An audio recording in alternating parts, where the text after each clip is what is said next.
Salut à tous, alors aujourd'hui on va parler de quelque chose qui m'a vraiment fait progresser. Quelque chose qu'on voit très clairement sur ma vidéo d'évolution de mes 10 ans d'entraînement.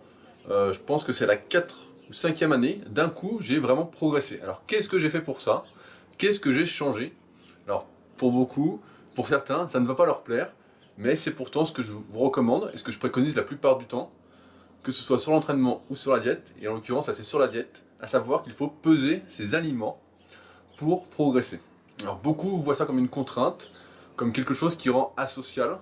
C'est vrai que peser ses aliments, toujours avoir la balance tous les jours, est une petite contrainte, mais quand on est vraiment motivé, quand on veut vraiment du muscle, c'est normal de quantifier, de gérer tout ce qu'on fait pour progresser le plus possible. C'est ce que j'explique notamment dans mes e-books, c'est qu'il faut avoir le maximum de repères possible, donc aussi bien l'entraînement là que sur la diète, pour pouvoir interagir et modifier sa diète petit à petit en fonction des résultats qu'on a chaque semaine, à chaque fois qu'on se pèse.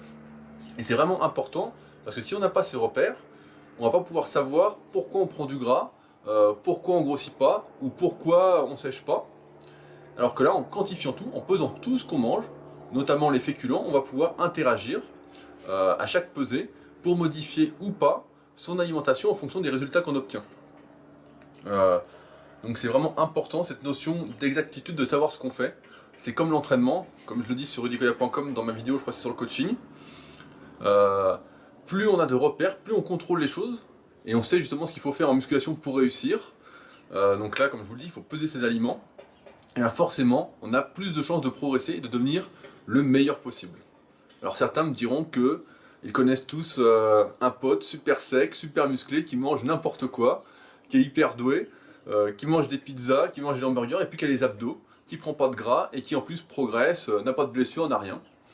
Comme d'habitude, le but de mes vidéos est de vous permettre de devenir le meilleur vous possible, et seulement le meilleur vous. De ne pas vous comparer à votre voisin qui lui peut faire n'importe quoi ça se trouve et progresser. J'en vois tous les jours sur le net, j'en vois tous les jours en salle, mais si vous désirez vraiment progresser, il va falloir peser vos aliments et contrôler un maximum ce que vous mangez. C'est vraiment très très important. Donc après, encore une fois, c'est de l'investissement. C'est pas quelque chose. C'est comme l'entraînement.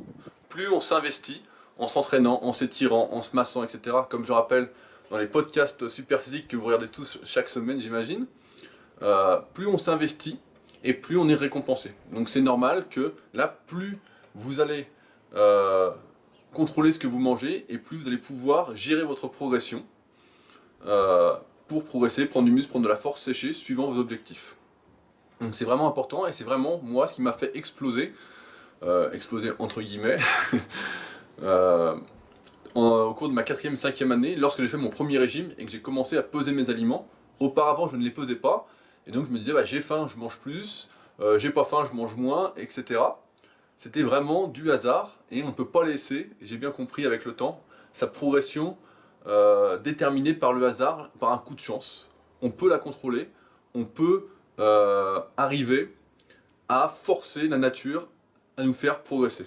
Donc c'est pourquoi je vous recommande, grâce à cette petite vidéo, de peser vos aliments, vraiment. Et à ceux qui me demanderaient combien de temps il faut le faire, bah, je dirais tout le temps, le plus possible, pour encore une fois, plus vous contrôlerez et plus vous pourrez progresser et arriver à vos objectifs. Voilà, on se retrouve bientôt pour une nouvelle vidéo.